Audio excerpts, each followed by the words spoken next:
आप देख रहे हैं नेशन एक्स न्यूज, जहां मिलती है सटीक और तेज खबर। देश दुनिया में क्या चल रहा है सब जानेंगे अभी आज की बड़ी सुर्खियों के साथ। वित्त मंत्री निर्मला सीतारमण ने लगातार 9वीं बार देश का बजट पेश किया है। इस बजट में इनकम टैक्स स्लैब में कोई बदलाव नहीं किया गया है। हालांकि कैंसर और शुगर की 17 दवाइयां सस्ती करने की घोषणा की गई है। इसके साथ ही देश में 3 नए आयुर्वेदिक एम्स और 7 हाई स्पीड रेल कॉरिडोर बनाने का लक्ष्य रखा गया है। बजट 2026 में शिक्षा और स्वास्थ्य पर विशेष जोर दिया गया है। सरकार ने देश के हर जिले में लड़कियों के लिए गर्ल्स हॉस्टल बनाने का निर्णय लिया है। वहीं विदेश में पढ़ाई और इलाज के लिए पैसे भेजने पर अब 5% के बजाय केवल 2% टैक्स लगेगा। फार्मा सेक्टर में आत्मनिर्भरता के लिए 10 करोड़ रुपए के निवेश का ऐलान भी हुआ है। बजट के बाद अब कई वस्तुएं सस्ती और महंगी हो गई हैं। लेदर, कपड़ा, जूते, ईवी बैटरी और हवाई टिकट के दाम कम होंगे। वहीं शराब, सिगरेट, तंबाकू और कोयला महंगा हो गया है। इसके अलावा फ्यूचर्स और ऑप्शंस में ट्रेडिंग करना भी अब निवेशकों के लिए महंगा पड़ेगा। वीडियो में आगे बढ़ने से पहले आप लोग ये वीडियो कहां से देख रहे हैं, कमेंट में बताइए और वीडियो को एक लाइक कर दीजिए। प्रधानमंत्री नरेंद्र मोदी ने इस बजट की सराहना करते हुए इसे स्किल, स्केल और सस्टेनेबिलिटी को मजबूत करने वाला बताया है। पीएम ने कहा कि भारत केवल तेजी से बढ़ती अर्थव्यवस्था बनकर संतुष्ट नहीं है, बल्कि जल्द ही दुनिया की तीसरी सबसे बड़ी अर्थव्यवस्था बनने का लक्ष्य है। दूसरी ओर कांग्रेस ने इस बजट को फर्जी करार दिया है। राहुल गांधी ने कहा कि बजट मैन्युफैक्चरिंग सेक्टर की गिरावट और बेरोजगारी जैसे वास्तविक संकटों से अनजान है। कांग्रेस अध्यक्ष मल्लिकार्जुन खड़गे ने भी आरोप लगाया कि सरकार के पास चुनौतियों से निपटने की इच्छा शक्ति नहीं है। रक्षा क्षेत्र के लिए सरकार ने 7.85 लाख करोड़ रुपए के भारी भरकम बजट की घोषणा की है। पिछले वर्ष की तुलना में इसमें 15% की बढ़ोतरी की गई है। इस बजट से सेना की ताकत बढ़ेगी और राफेल विमानों के साथ साथ नई पनडुब्बियों की खरीद का रास्ता साफ होगा। बजट के दिन शेयर बाजार में गिरावट का असर सोने, चांदी की कीमतों पर भी दिखा।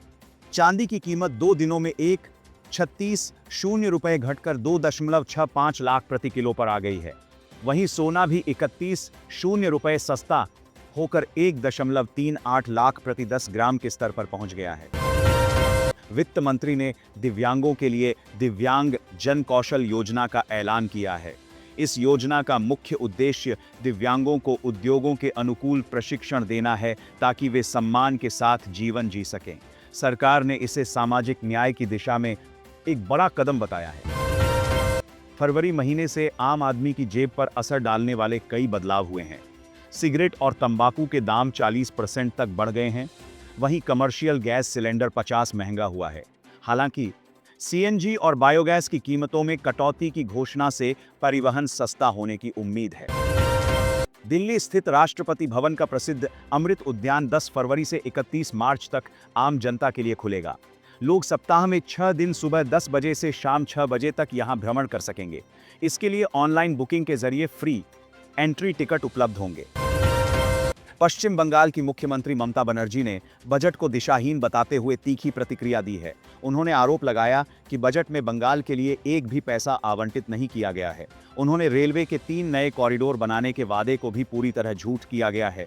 पश्चिम बंगाल के लिए पार्टी से वादा से बजट के लिए बजट को पार्टी से वादा से बजट को बनाने किया गया है। पंजाब को एक नया एयरपोर्ट मिला है। प्रधानमंत्री मोदी ने हलवारा हवाई अड्डे का उद्घाटन किया। इसके साथ ही जालंधर में गुरु रविदास जयंती के अवसर पर आदमपुर हवाई अड्डे का नाम बदलकर गुरु रविदास जी हवाई अड्डा रखने की महत्वपूर्ण घोषणा भी की गई है।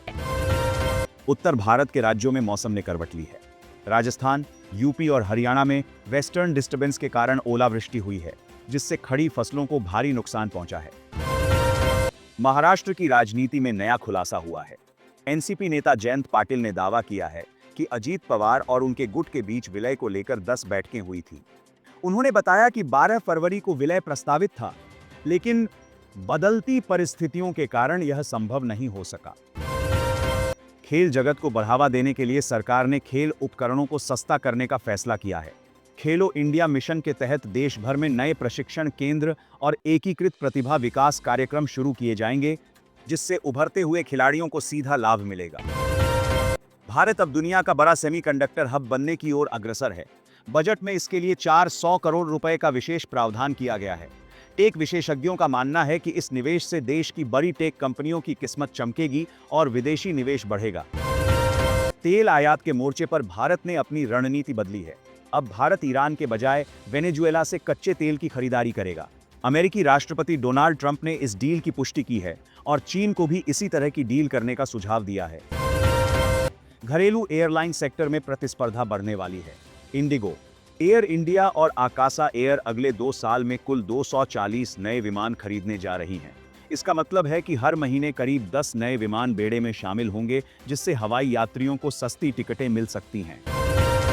मुंबई में फिल्म निर्देशक रोहित शेट्टी के घर पर फायरिंग की घटना से हड़कंप मच गया है। लॉरेंस बिश्नोई गैंग ने इस हमले की जिम्मेदारी लेते हुए पूरे बॉलीवुड को चेतावनी दी है। पुलिस मामले की गंभीरता से जांच कर रही है और सुरक्षा बढ़ा दी गई है। इन्हीं खबरों के साथ नेशन एक्स न्यूज से हमें दीजिए इजाजत।